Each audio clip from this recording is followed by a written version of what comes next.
It all started with a party I'd been looking forward to for weeks. My name is Jessica, and at 29, I was finally getting the promotion I'd been working so hard for. My boss recognized my efforts, and I was about to step into a senior role at my company, something that meant a lot to me. So, naturally, I wanted to celebrate with the people I love the most. The party was set to be a small gathering at a beautiful villa my husband, Mark, had rented for the weekend. It was a stunning place, with a pool, spacious rooms, and a view that took your breath away. We planned to have a barbecue during the day and a more formal dinner in the evening. Mark and I invited my parents, my best friend Alex, and Alex's son Michael. Alex, at 38, was almost 10 years older than me, but we'd been best friends for ages. He was like a big brother to me, always looking out for me, and our families had grown close over the years. Michael, his son, was 21, a college student with a good head on his shoulders. I'd known him since he was a kid, so it was almost like having a younger sibling around. The day started perfectly. The sun was shining, everyone was in good spirits, and the food was amazing. We laughed, played some music, and my daughter Lily, who was 5, had a blast splashing around in the pool. My parents were chatting with Alex, catching up on old times, while Michael helped Mark with the grill. Everything felt right, like one of those rare moments where life seems almost too good to be true. As the day went on, the heat started getting to me, and I realized I needed to freshen up before the evening party. I told everyone I was going to take a quick shower and change into something more appropriate for dinner. My parents were setting up a game of cards, Lily was happily playing with her toys, and Mark was deep in conversation with Alex about some sports thing I didn't understand. I grabbed a change of clothes and headed to the master bathroom. The villa's bathroom was massive, with a walk-in shower and a large window that overlooked the garden. I left the window open to let in some fresh air while I showered, enjoying the cool breeze on my skin. But as I was rinsing off the shampoo, I had this strange feeling that I wasn't alone. It's hard to explain, but you know that sensation when you just feel someone's eyes on you? I glanced around, but of course, the bathroom was empty. Shaking it off, I continued my shower, trying to relax. Then, I heard a noise. I turned quickly and saw Michael standing outside the bathroom, near the open window. He looked startled, like he hadn't meant to be caught there. "Michael?" I called out, a bit confused. He looked flustered and mumbled something about looking for a towel. There was an awkward pause, and I could feel the heat rising to my cheeks, though I wasn't sure why. Maybe it was just the unexpectedness of it all. I quickly grabbed my towel, wrapping it around myself before stepping out of the shower. "You should have knocked," I said, trying to keep my tone light but firm. "Yeah, sorry, I didn't mean to. I was just..." He trailed off, not finishing his sentence. He looked embarrassed, and honestly, I felt a bit uncomfortable too. But I didn't want to make it a bigger deal than it was. After all, I'd known him forever, and he was just a kid, really. I tried to brush it off with a laugh. "No worries, just remember for next time, okay?" He nodded, still looking awkward, and quickly left the bathroom. I sighed, feeling a bit strange about the whole interaction. But I decided to shake it off. There was no point dwelling on it. I finished getting ready and joined everyone back outside, where the atmosphere was still light and happy. As the evening approached, the party moved indoors. The villa was beautifully lit, and Mark had done an amazing job setting up a romantic dinner for us. We all sat around the table, enjoying the food and wine, talking about everything and nothing. My parents were sharing stories from when I was a kid, embarrassing me as usual, and everyone was laughing. But I couldn't help but notice that Michael was quieter than usual. He wasn't his usual chatty self, and he seemed a bit distant.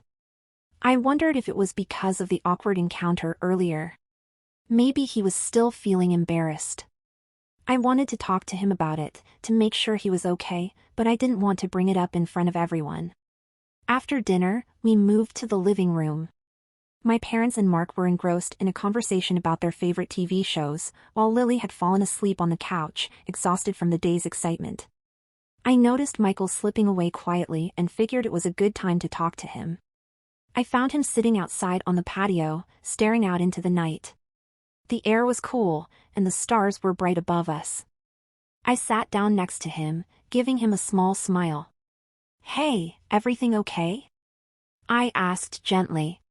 He looked at me, his expression a mix of emotions. "Yeah, just thinking." "About earlier?" I asked, not wanting to beat around the bush. He hesitated, then nodded. "Yeah. I didn't mean to make you uncomfortable. I feel really bad about it."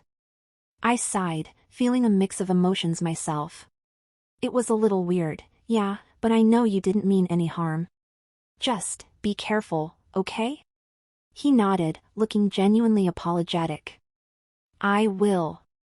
I'm really sorry, Jessica." We sat there in silence for a while, the only sound the distant chirping of crickets. I could feel the tension between us, but I didn't know what to say to make it go away. Part of me wanted to comfort him, to tell him it was all okay, but another part of me felt like there was something more to this, something I couldn't quite put my finger on. After a while, I decided to head to bed. I was exhausted from the day and needed some sleep before the drive back home tomorrow. I said goodnight to Michael, hoping that things would feel more normal in the morning. I went to the master bedroom, changed into my pajamas, and crawled into bed. The villa was quiet now, everyone else had gone to bed too. I closed my eyes, trying to drift off to sleep, but my mind kept going back to that strange encounter in the bathroom. Just as I was starting to drift off, I heard the door to my room creak open. I sat up, surprised to see Michael standing there. My heart skipped a beat, not from fear, but from a sudden rush of adrenaline. What was he doing here? "Michael?" I whispered, not wanting to wake Mark, who was sound asleep next to me. He looked conflicted, like he wanted to say something but didn't know how. I just wanted to talk.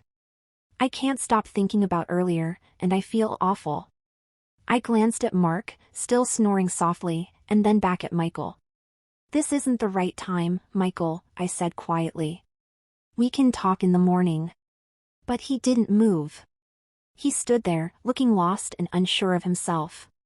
There was a vulnerability in his eyes that I hadn't seen before, and it tugged at something inside me. "Please," he whispered. "I just need to say something." I sighed, knowing I should send him away, but something in his voice made me pause. "Okay," I said, getting out of bed and motioning for him to follow me out of the room. We went to the living room, where we could talk without disturbing anyone. I sat down on the couch, and he sat next to me, too close for comfort. "What's going on, Michael?" I asked, trying to keep my voice calm. He looked at me, his eyes full of emotions I couldn't quite read. "I've been so confused lately, Jessica. I don't know what's wrong with me. You're my dad's friend, and I shouldn't feel this way, but I do, and I don't know what to do about it." His words hit me like a ton of bricks. I didn't know what to say, how to react. This was not what I expected, not at all. I was speechless for a moment, trying to process what he just said.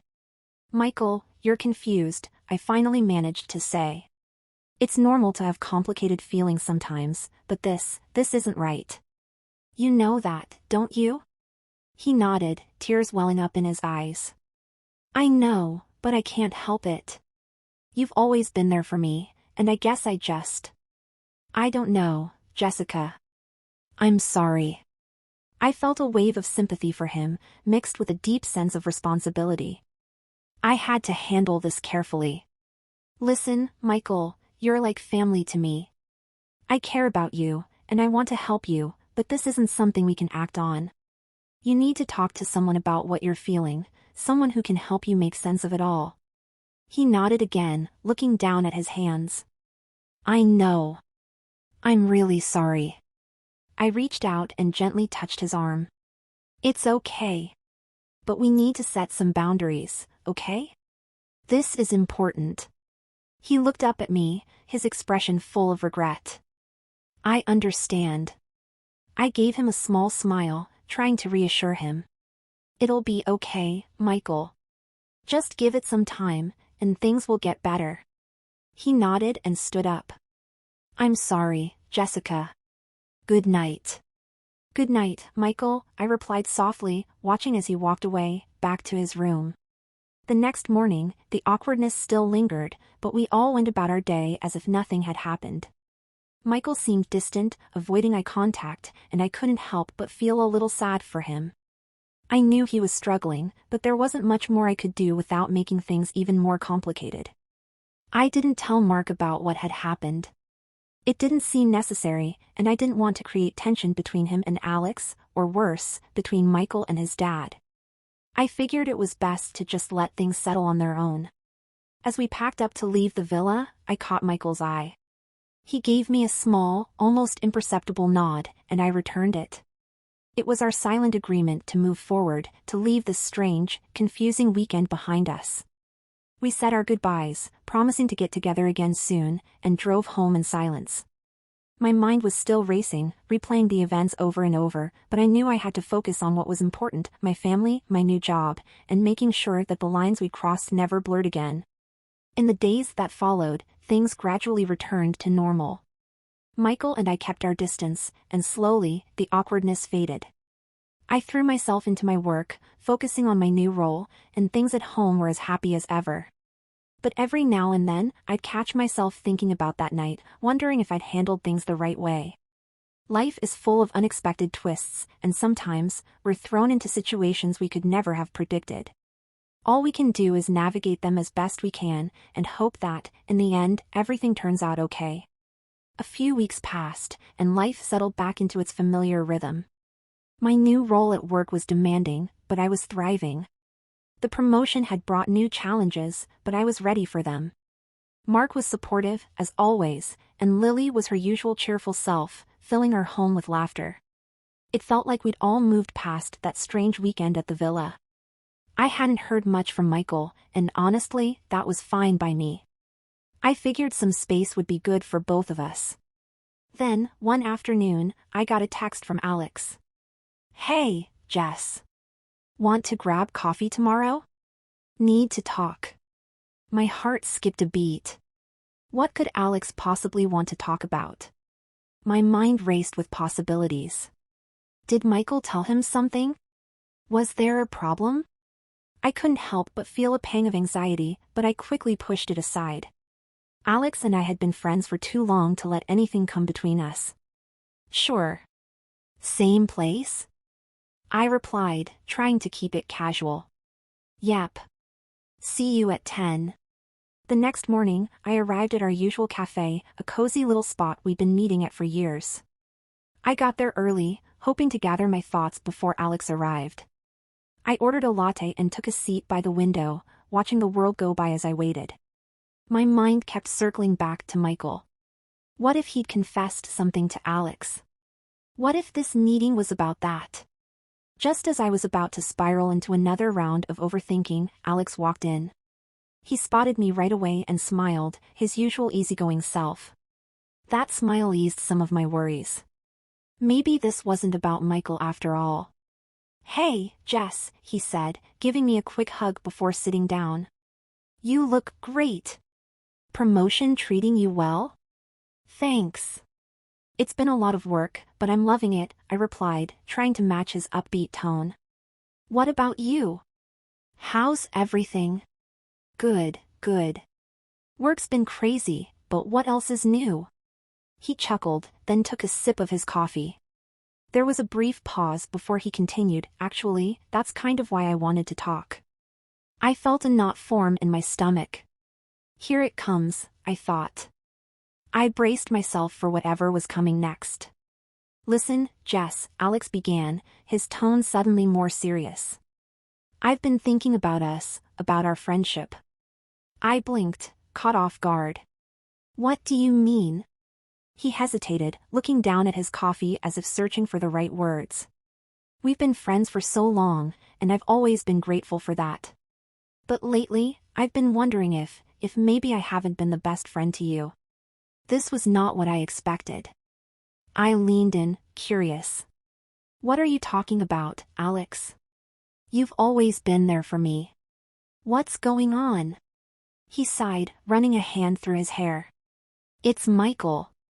I think something's been bothering him, and I feel like I haven't been paying enough attention." I've been so caught up in work in my own life that I haven't noticed what's going on with him.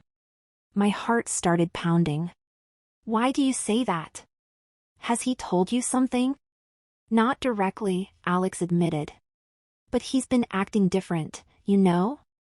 Quieter, more withdrawn. And when I try to talk to him, he just brushes it off. I don't know, Jess, I'm worried about him. I felt a wave of guilt wash over me. I knew exactly what was bothering Michael, but I couldn't tell Alex that. It wasn't my place, and I didn't want to cause more problems.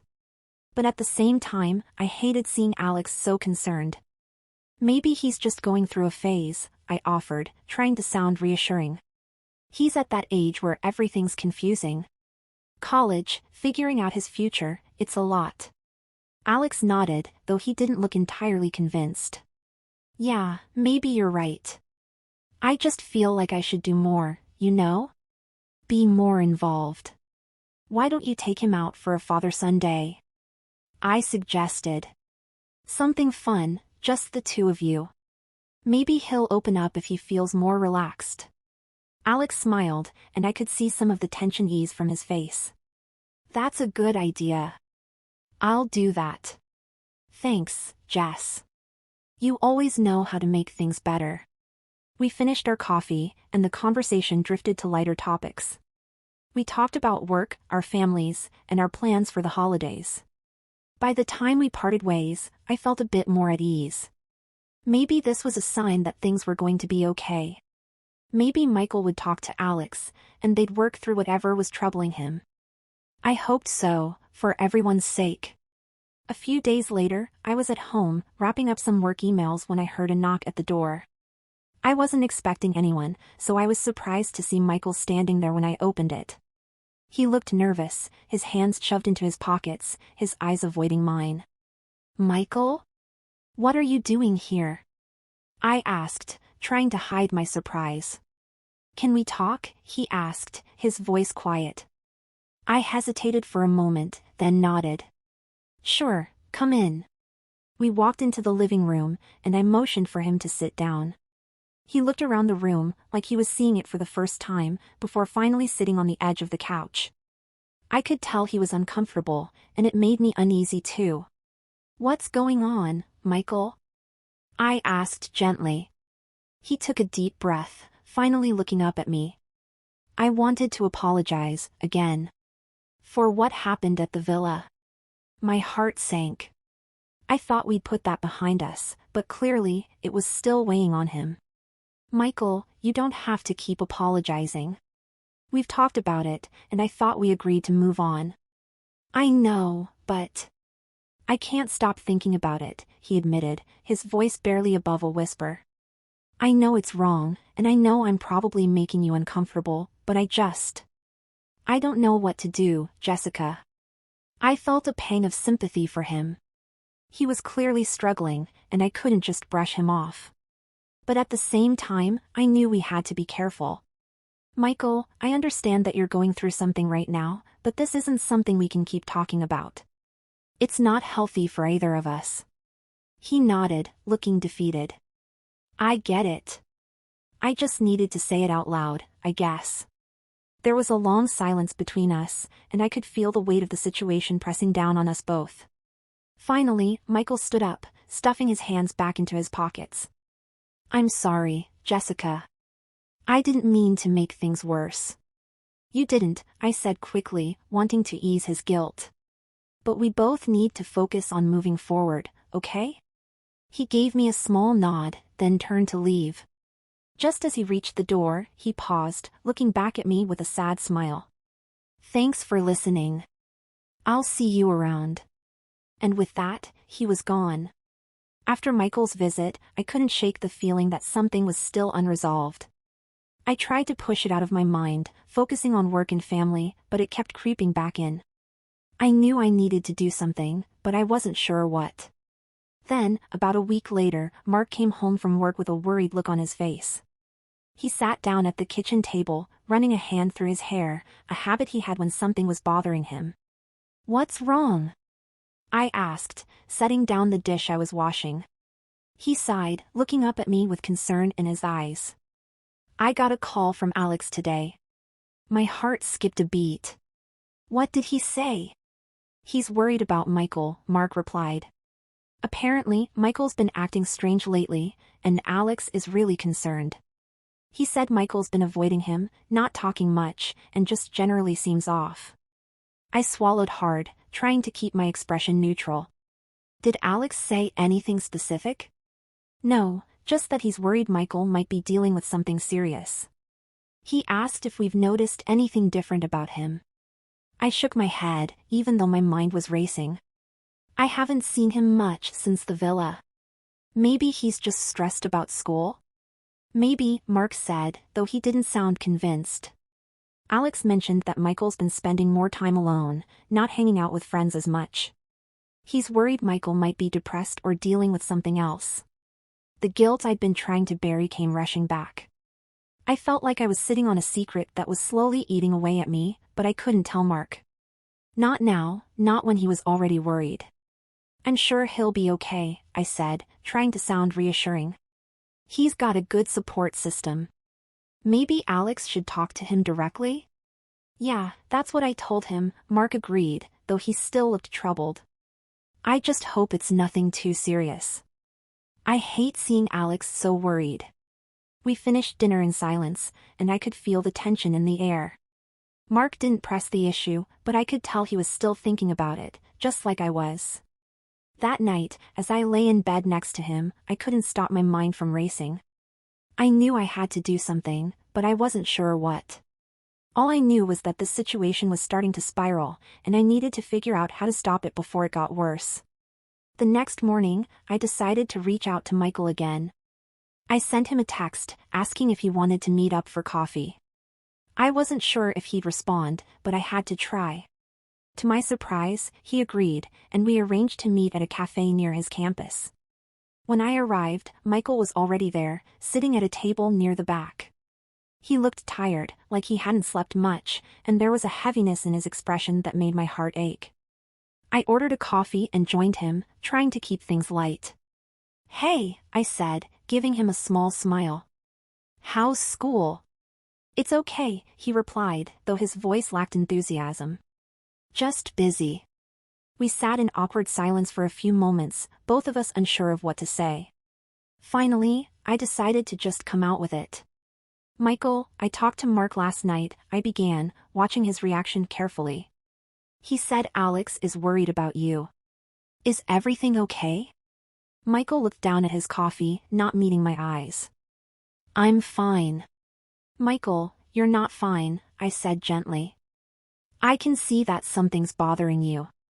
And I think your dad can see it too. You don't have to go through this alone." He sighed, finally looking up at me. "It's just...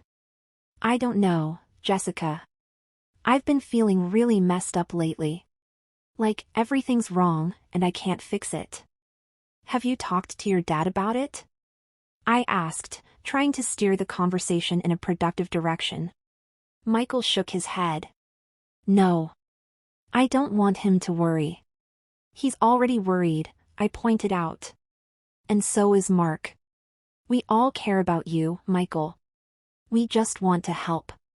He nodded, but I could tell he was still holding back. "I know. I feel like I've made such a mess of everything. Especially with you." I reached across the table, placing a hand on his. "Michael, you haven't made a mess. We all go through difficult times, and sometimes we make mistakes, but that doesn't mean it's the end of the world.